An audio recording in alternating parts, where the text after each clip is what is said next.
So in order to understand whether a gas is ideal or not, we want to think about the things that make it expand. And that's what really that word ideal gas is going to refer to. Gases want to do a lot of things. They exert a pressure, they occupy a volume, they have a certain amount of kinetic energy that we refer to as their temperature.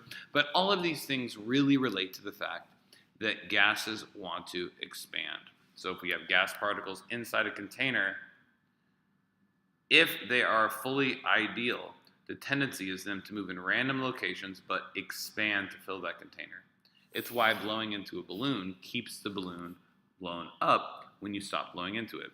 The particles, nitrogen, oxygen, a little bit of argon, and carbon dioxide that you blow into the balloon are constantly trying to escape. And if it's sealed, that's going to keep the balloon blown up.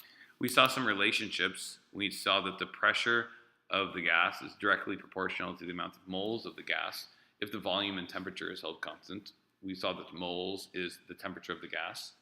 The pressure of the gas is directly related to the temperature of the gas if the volume and the moles, or the amount, are held constant. And we saw that the pressure of the gas is inversely related to the volume. That is, if the pressure around the gas is increased, the volume of the gas would decrease, and vice versa. So the real question here is, what are some characteristics of a gas that make it ideal? And one characteristic that we're going to talk a lot about is this aspect of intermolecular forces.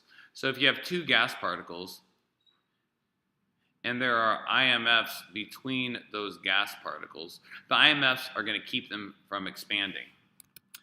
Thus, if those particles are only London dispersion forces, that gas itself will be more ideal. If we start adding dipole-dipole forces to that region, it will become less ideal. So ideal gases are non-polar. And they are non-polar simply because they have weak intermolecular forces between them. Therefore, they're going to want to expand at a greater rate. So we can look at some examples of those. If we have water, which is polar, it has a partial negative and a partial positive. The neighboring water molecule will have a partial positive and a partial negative, and we'll get that intermolecular force there. This would make that gas less ideal as compared to something like hydrogen. Okay. Two hydrogen molecules, diatomic molecules, have a very weak intermolecular force between them. This being dipole-dipole, this being London. Therefore, this is a more ideal